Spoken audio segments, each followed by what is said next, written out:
Alexis, te doy la bienvenida a este tiempo que estoy teniendo con amigos y personas conocidas con experiencia de fe, con el propósito de, pues, compartir tu testimonio con las personas que nos están escuchando. Y quiero presentarte rapidito, y es Alexis Peña, un pastor que ha servido ya por más de 25 años en el trabajo de la iglesia, primero en Cuba y aquí en los Estados Unidos ya por algunos años también. Él es padre de 3 hijos, está casado y está sirviendo actualmente también en la iglesia metodista como pastor. Así que sin más, Alexis, vamos a darte la oportunidad de poder empezar a compartir con nosotros tu experiencia. No sé si quieres decirnos algo antes de empezar o algún saludo o algo así. Bueno, agradecerte primeramente que me hayas invitado, nos hayas tenido también en cuenta para este momento y compartir nuestras experiencias. Creo que somos bendecidos y para nosotros es un honor que también podamos compartir contigo este momento de testimonio. Así. Gracias, Alexis. Gracias. Bueno, Alexis, una de las primeras preguntas que pusimos en la lista que queríamos compartir es, ¿cómo conociste al Señor? ¿De dónde, cuáles son tus raíces? ¿De dónde viniste? ¿Tu familia? ¿Cuál fue tu origen? Y me gustaría que compartieras en esta parte algo que sea bueno de tu experiencia en la niñez, como también alguna cosa tal vez negativa que experimentaste durante la niñez. Bueno, mira, yo realmente conocí al Señor Jesucristo cuando yo estaba en el grado 11 aquí se conoce como la high school, y estaba en el grado 11 en Cuba, en el preuniversitario, y allí fue cuando recibí una invitación para asistir a la iglesia metodista del pueblo donde vivía, en Pilón, Gran, y iba un obispo o una persona que ocupaba un lugar relevante en la iglesia metodista a visitar la iglesia. Y en aquel entonces el que fue Joel Ajo, fue el que fue en aquel momento a visitar la iglesia de Pilón. Me invitaron. Yo nunca en mi vida había visitado una iglesia. Yo no sabía qué cosa era una iglesia, no sabía nada con respecto a Dios. Y en ese momento recibí esa invitación. Mi, mi formación fue en una familia de ideología comunista. Es decir, yo soy el único hijo de mi papá y el interés de mi papá era prepararme como militar, enviarme a estudiar a la antigua URSS, la Unión Soviética. Ese es un orgullo tremendo para mi papá como comunista y que su hijo fuera militar. Y esa era sus proyecciones conmigo. Es decir, que en mi hogar no se practicaba la fe en Jesucristo.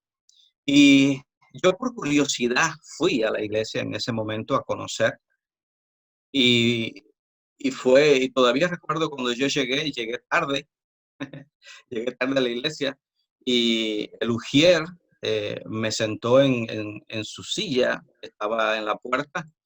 Y desde allí yo escuché el mensaje que estaba predicando el predicador en ese momento. Y recuerdo que estaba hablando de Génesis, estaba hablando de Abraham y de Jacob, algo que había sucedido. Y yo recuerdo que en ese momento, muy curioso, algo que sí me gustaría que supiera, fue una experiencia tremenda. Eh, yo sentí, la experiencia fue cuando yo escuché la palabra, por primera vez la palabra del Señor. Yo sentí que se fue de mi mente, eh, como si fuese una neblina oscura de mi mente. Y a partir de ese momento comencé a experimentar un frescor tremendo. Y allí en ese momento fue cuando yo comencé a entender que todo tenía un sentido, la creación, mi vida, todo. Ese fue el primer momento que yo fui a la iglesia, me marcó tremendamente. Y a partir de ahí comenzaron a suceder unas cuantas cosas tremendas con respecto conmigo y con mi papá, que marcaron. Ya a partir de ese momento comenzaron unas cuantas luchas y guerras de mi padre hacia mí, tratando de sacarme esa idea de mi mente. Fueron mucho tiempo de batalla conmigo, y yo recuerdo que él hasta me despertaba en las madrugadas para darme esas terapias, ¿no? De el error en que yo estaba cometiendo. Y, y eso, lejos de aislarme de la iglesia, en lugar de aislarme de la iglesia, lo que hizo fue enraizarme más en descubrir las cosas de Dios. Y eso me convirtió en uno de los líderes principales del grupo cristiano en el preuniversitario donde estaba estudiando. Y realmente fue algo extraordinario, y muchas vidas vinieron, muchos jóvenes vinieron al conocimiento de la fe en Jesucristo. Y yo recuerdo que el lugar que habíamos escogido para que nadie nos molestara y poder hablar acerca de la fe en Jesucristo fue el campo de PMI, de preparación militar. Allí nos íbamos nosotros los estudiantes a practicar, a leer la Biblia, a orar, a cantar, y así fue como surgió todo, pero realmente fue algo extraordinario. Mi familia, el lugar donde yo crecí fue de ideología comunista completamente, no se practicaba la fe en el Señor. ¿Hay alguna experiencia negativa y alguna positiva que puedas compartir con nosotros de esa época de tu niñez o anterior a esta época también puede ser? Bueno, sí, cosas negativas que sí me hicieron crecer con un carácter introvertido, y es que mi papá es un carácter fuerte, y entonces hubo un momento determinado en que yo iba a dar mi opinión cuando era un niño, y mi papá, con su carácter fuerte, me mandó a callar delante de todo el mundo y me dijo: cállese, que usted no sabe nada. Y eso fue algo que me marcó y que me hizo ser bastante tímido, de tal manera que en la escuela yo ni levantaba la mano cuando los profesores preguntaban algo, la maestra preguntaba algo. Yo pensé que lo que yo iba a decir estaba mal y no me atrevía, que todo lo que yo pensaba y lo que yo iba a decir estaba fuera de lugar. Y con toda esa timidez crecí, que apenas hablaba, y así me fui creciendo, y eso realmente, esa parte negativa se marcó mi vida desde la niñez, la adolescencia. Ya después comenzó una etapa de mi vida cuando empecé a experimentar por mí mismo, y ya fue ahí donde te conté anteriormente, con la experiencia de Jesucristo fue lo que vino a cambiar completamente mi vida, darle otro sentido. Gracias, Alexis. Alexis, tú habías estudiado algo, ¿tenías una profesión antes de entrar al pastorado? Realmente, cuando yo estaba eso es una pregunta bastante interesante, porque yo estaba preparándome para estudiar técnico medio en mantenimiento eléctrico, ser un técnico en mantenimiento eléctrico, me gustaba la electricidad y demás. Y resulta que por causa de hacerme cristiano, no pude pasar al servicio militar. El- me, me, Me empezaron como decimos en Cuba, a pelotar, me empezaron a tirar de un lugar a otro, de un lugar a otro, a evitar que yo pasara el servicio militar. ¿Por qué? Porque ese peloteo que hicieron conmigo fue producto a que me iban a llevar a pasar lo que era la infantería, y me escogieron para llevarme para lo que era el Ministerio del Interior y preparar algunas tropas para hacer los guardaespaldas y demás. Pero cuando se dieron cuenta que yo era cristiano, me empezaron a decir: no, usted no puede, mejor váyase para su casa, y no me dejaron pasar el servicio militar. Entonces, cuando yo fui a estudiar, me dijeron: estás apto para el servicio militar, no puedes estudiar. Y cuando yo, entonces, el servicio militar, no puedes pasar el servicio militar porque eres cristiano. Y eso me llevó a estudiar, a hacerme un mecánico de taller y empezar a trabajar en los talleres de maquinaria de la zona el pueblo donde nací. Y ahí me hice ayudante, mecánico de taller, y empecé a trabajar en un torno de metales. Y recuerdo que cuando ya esa persona me iba a dejar al frente de ese taller, pues tuve la opción de la iglesia de atender las misiones de la iglesia y entonces a partir de ahí comencé a trabajar ya directamente con la iglesia. Ya no pude desarrollar tampoco ni esa otra profesión. Así que estuvo limitado todo de esa manera. ¿Puedes contarnos un poquitico de cómo fue la experiencia de tu llamado? Esto del llamado, no vino una voz del cielo a decirme, te estoy escogiendo y separando para esto. No tuve una profecía de ningún profeta. Eh, Realmente yo comencé como miembro en la iglesia, visitante, apasionado, comprometido.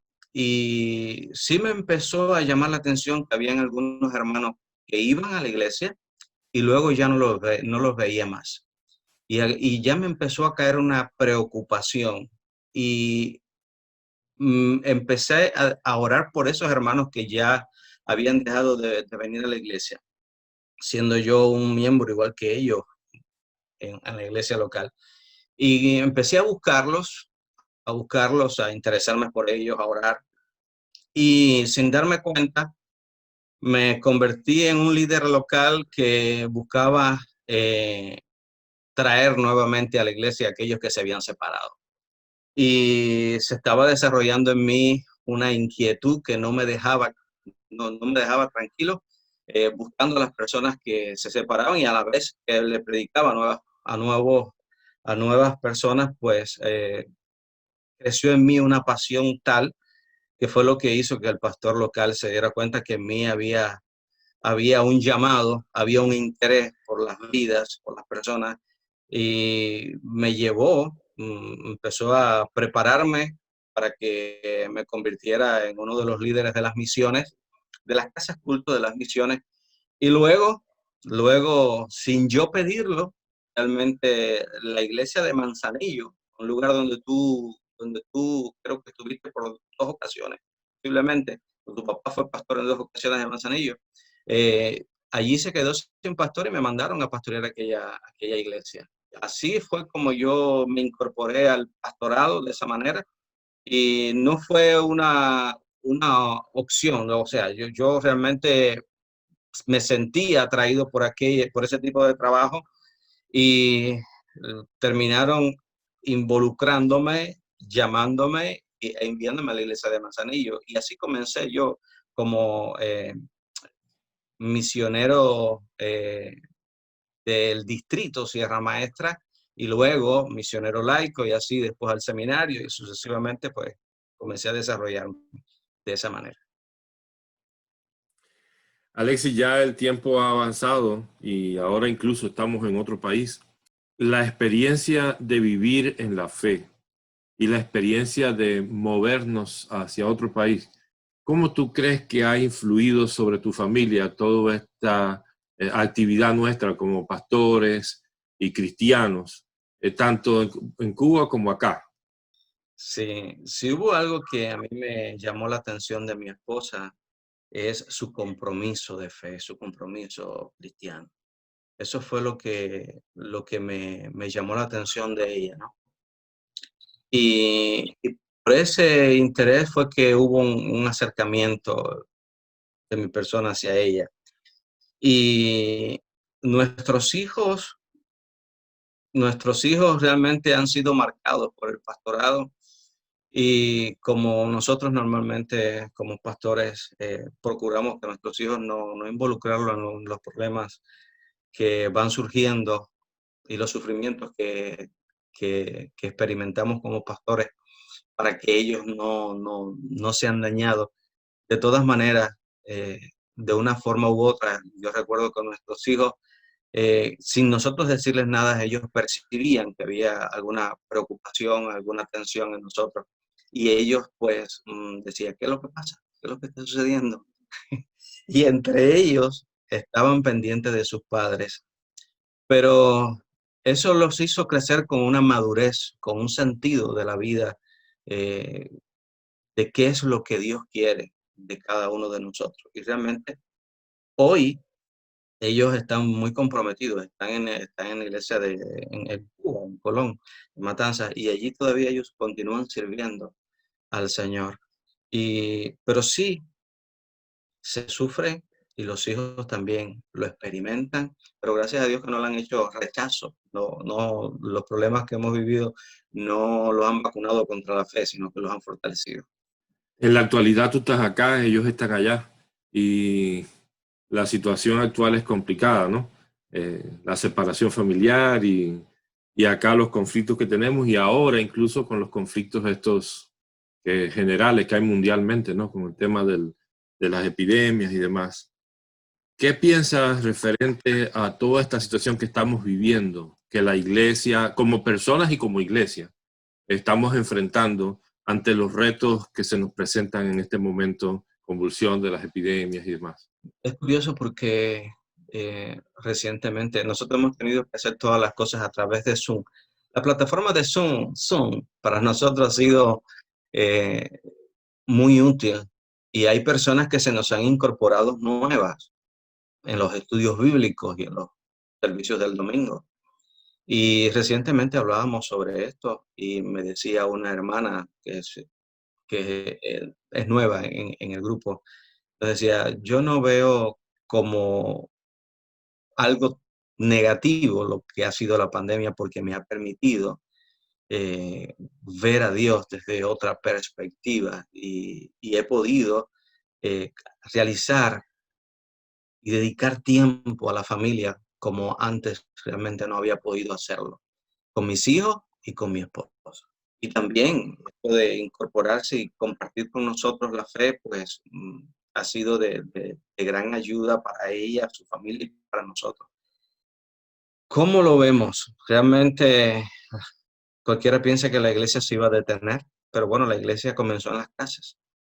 Y nosotros lo que hemos visto es que muchos hermanos, los que sienten hambre y sed de la palabra del Señor, ellos incluso han puesto su laptop o su teléfono, su tablet en la sala y se han sentado todas las familias alrededor y hemos compartido y hemos tenido un diálogo, hemos interactuado. Y realmente este tiempo de virus, de pandemia, lo que ha venido es a fortalecer la fe de los hermanos, a descubrirse. Ellos les ha obligado a redescubrir, a encontrar realmente cuál es el verdadero sentido de la fe. Y lejos de ser un mal, pues ha redundado en ser un gran bien para la iglesia. Se ha fortalecido y los hermanos se han afirmado en la fe. Eso es lo que pienso realmente. Justamente la pregunta que te quería hacer a continuación tiene que ver con esto que estás hablando, ¿no? Porque ha sido una experiencia de cerrar los templos y las personas tener que mantener su vida cristiana, su vida de fe a un nivel personal y a través de los medios sociales, ¿no? Que hemos estado utilizando en estos tiempos.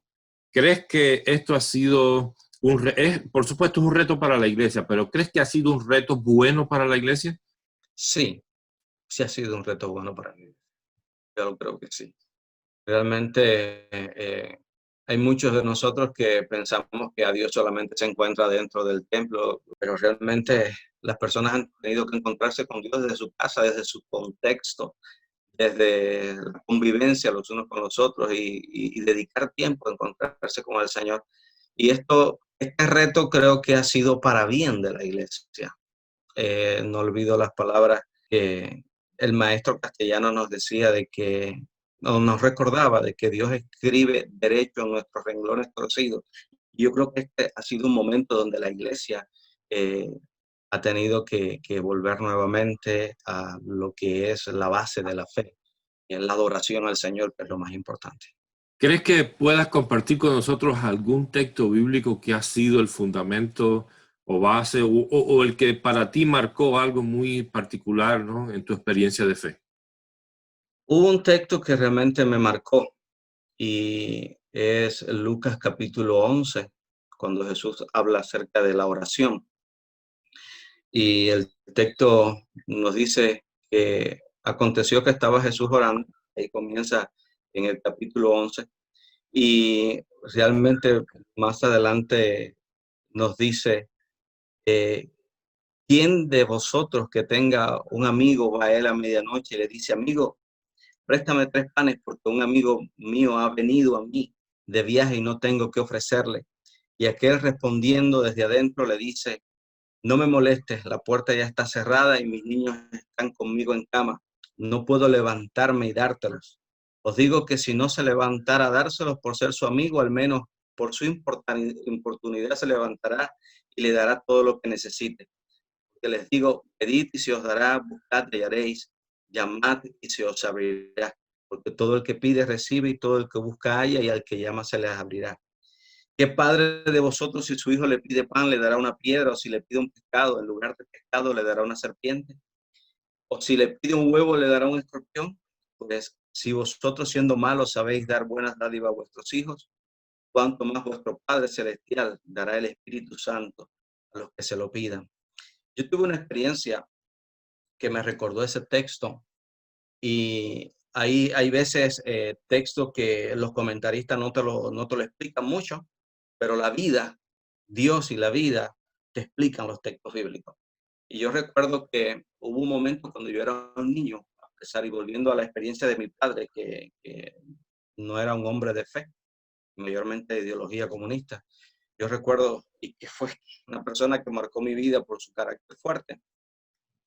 Él, fuimos un día a visitar unas amistades de él, y mi familia no era una persona de una economía abundante ni acomodada, sino de mucha necesidad también.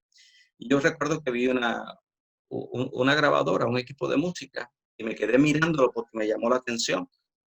Y mi papá vio mi interés hacia aquella grabadora, pero yo no se lo pedí, no le dije nada.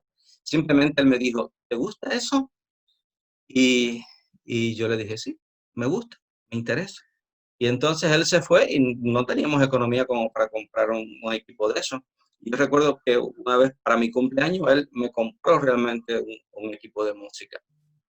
Y yo recuerdo esto porque ya estaba leyendo este texto y yo recuerdo que vino a mi mente, el Espíritu Santo me susurró y me dijo, ¿recuerdas cómo tu papá, eh, a pesar de tener ideas contrarias a las tuyas, o tú ideas contrarias a las de él también, se interesó en darte lo que tú en tu mente deseabas? Y entonces el Espíritu Santo me llevó a entender, si tu papá supo darte lo que tú estabas deseando, cuanto más yo, que soy tu Padre eterno, no te voy a dar lo que en tu mente y en tu corazón sabes que necesitas. Esa experiencia me marcó porque eh, Dios conoce nuestros pensamientos y conoce nuestros sentimientos, y hay oraciones que no hace falta abrir la boca, de proferir palabra alguna. Una lágrima da unos gritos tan fuertes delante de la presencia del Señor que Dios es capaz de escucharlo sin abrir la boca. Realmente es una experiencia bastante interesante. Gracias, Alexis, por tu sinceridad con estos temas y ha sido muy bueno. Hay una última pregunta que quisiera que nos respondieras, ¿no? Bajo tus criterios, y es, ¿crees que la iglesia va a continuar siendo la misma después de esta temporada que estamos viviendo? No va a ser la misma. Va a, va a salir de esto, pero con nueva visión, nuevas expectativas, nuevas dimensiones de trabajo. Esto va a marcar un antes y un después en la iglesia, realmente. Leí hace poco a alguien que ponía un anuncio y decía que mientras Satanás prepara todo el ambiente para el anticristo, el Espíritu Santo está preparando a la iglesia para el arrebatamiento. Y realmente la iglesia no va a ser la misma después de esta pandemia. Dios la está preparando, la está fortaleciendo, y la gente que verdaderamente siente necesidad y hambre de Dios le va a buscar. Y hay una de las cosas que a mí me llama de la Biblia, y es que eh, Jesucristo estaba siempre al servicio de todos, pero lo encontraban los que en verdad lo buscaban y tenían hambre. Desde el ciego, el leproso, se encontraban con él. Y la gente que tenga hambre y necesidad de Dios lo va a buscar y lo va a encontrar. Los demás se van a dedicar a ellos mismos y a lo que les interesa. Muchas gracias por este tiempo y te agradezco. Sé que otros van a agradecer también escuchar tu palabra y tu testimonio. Dios te bendiga, mi hermano. Gracias a ti también por invitarnos y por este tiempo. Que Dios te bendiga mucho.